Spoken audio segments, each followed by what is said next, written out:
President Joe Biden just gave a speech from the Oval Office to explain his decision to drop out of the presidential race against former President Donald Trump and to lay out his plan for the remaining months of his term. Let's watch this together. Be sure to leave your comments below. My fellow Americans, I'm speaking to you tonight from behind the resolute desk in the Oval Office. In this sacred space, I'm surrounded by portraits of extraordinary American presidents. Thomas Jefferson wrote the immortal words that guide this nation. George Washington, who showed us presidents are not kings. Abraham Lincoln, who implored us to reject malice. Franklin Roosevelt, who inspired us to reject fear. I revere this office, but I love my country more. It's been the honor of my life to serve as your president. But in the defense of democracy, which is at stake, I think it's more important than any title. I draw strength and I find joy in working for the American people. But this sacred task of perfecting our union is not about me. It's about you, your families, your futures. It's about we, the people. We can never forget that. And I never have. I've made it clear that I believe America is at an inflection point. One of those rare moments in history when the decisions we make now will determine our fate of our nation and the world for decades to come. America's going to have to choose between moving forward or backward, between hope and hate, between unity and division. We have to decide, do we still believe in honesty, decency, respect, freedom, justice, and democracy? In this moment, we can see those we disagree with not as enemies, but as fellow Americans. Can we do that? Does character in public life still matter? I believe I know the answer to these questions because I know you, the American people. And I know this, we are a great nation because we are good people. When you elected me to this office, I promised to always level with you, to tell you the truth.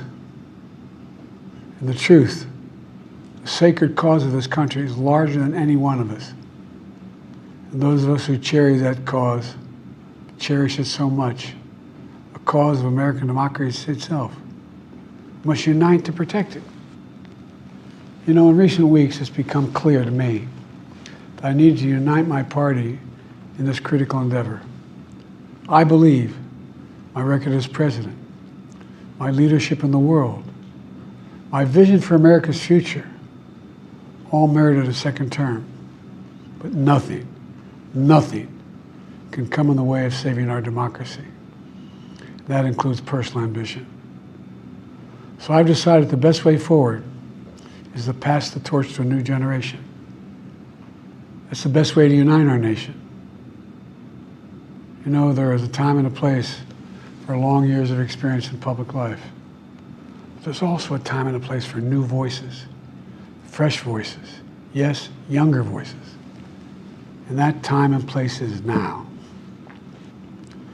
Over the next 6 months, I'll be focused on doing my job as president. That means I'll continue to lower costs for hardworking families, grow our economy. I'll keep defending our personal freedoms and our civil rights, from the right to vote to the right to choose. I'll keep calling out hate and extremism. Make it clear there is no place in America for political violence or any violence ever, period. I'm going to keep speaking out to protect our kids from gun violence, our planet from climate crisis that is the existential threat. And I will keep fighting for my cancer moonshot so we can end cancer as we know it, because we can do it. And I'm going to call for Supreme Court reform because this is critical to our democracy, Supreme Court reform.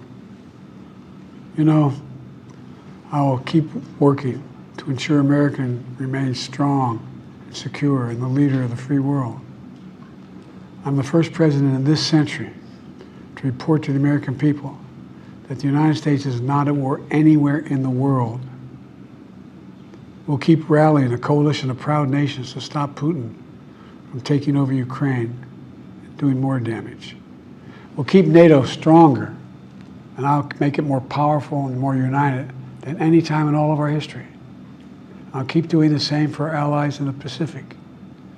You know, when I came to office, the conventional wisdom was that China would inevitably surpass the United States. That's not the case anymore.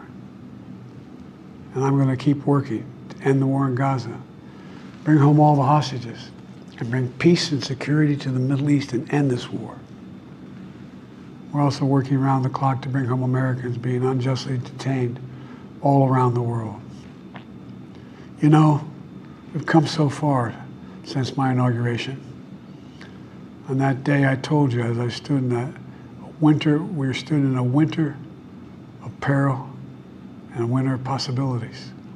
Peril and possibilities. We were in the grip of the worst pandemic in a century. The worst economic crisis since the Great Depression. The worst attack on our democracy since the Civil War. But we came together as Americans, and we got through it. We emerged stronger, more prosperous, and more secure. Today we have the strongest economy in the world, creating nearly 16 million new jobs, a record. Wages are up. Inflation continues to come down. The racial wealth gap is the lowest it's been in 20 years. We're literally rebuilding our entire nation, urban, suburban, rural, and tribal communities. Manufacturing has come back to America. We're leading the world again in chips and science and innovation. We finally beat Big Pharma after all these years to lower the cost of prescription drugs for seniors. And I'm going to keep fighting to make sure we lower the cost for everyone, not just seniors.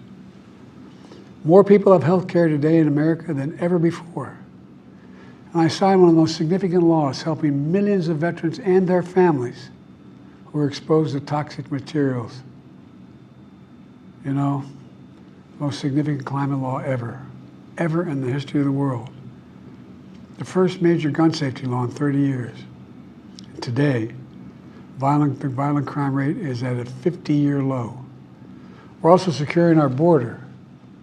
Border crossings are lower today than when the previous administration left office. I've kept my commitment to appoint the first black woman to the Supreme Court of the United States of America.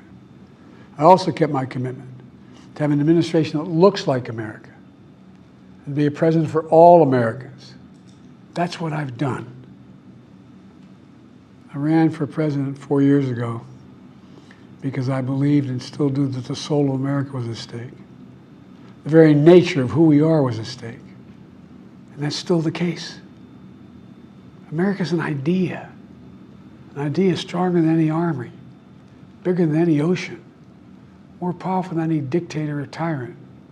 It's the most powerful idea in the history of the world. That idea is that we hold these truths to be self-evident. We're all created equal, endowed by our Creator with certain inalienable rights: life, liberty, pursuit of happiness. We've never fully lived up to it, to this sacred idea, but we've never walked away from it either. And I do not believe the American people will walk away from it now. In just a few months, the American people will choose the course of America's future. I made my choice. I've made my views known. I would like to thank our great Vice President Kamala Harris. She's experienced, she's tough, she's capable. She's been an incredible partner to me and a leader for our country. Now the choice is up to you, the American people. When you make that choice, remember the words of Benjamin Franklin hanging on my wall here in the Oval Office, alongside the busts of Dr. King and Rosa Parks and Cesar Chavez. When Ben Franklin was asked, as he emerged from the convention going on, whether the founders have given America a monarchy or republic, Franklin's response was, a republic, if you can keep it. A republic, if you can keep it. Whether we keep our republic is now in your hands. My fellow Americans, it's been the privilege of my life to serve this nation for over 50 years. Nowhere else on earth could a kid with a stutter from modest beginnings in Scranton, Pennsylvania, and Claremont, Delaware, one day sit behind the resolute desk in the Oval Office as President of the United States. But here I am. That's what's so special about America. We're a nation of promise and possibilities, of dreamers and doers, of ordinary Americans doing extraordinary things. I've given my heart and my soul to our nation, like so many others. I've been blessed a million times in return with the love and support of the American people. I hope you have some idea how grateful I am to all of you. The great thing about America is here, kings and dictators do not rule, the people do. History is in your hands. The power is in your hands. The idea of America lies in your hands. We just have to keep faith, keep the faith, and remember who we are. We're the United States of America, and there's simply nothing beyond our capacity when we do it together. So let's act together, preserve our democracy. God bless you all, and may God protect our troops. Thank you.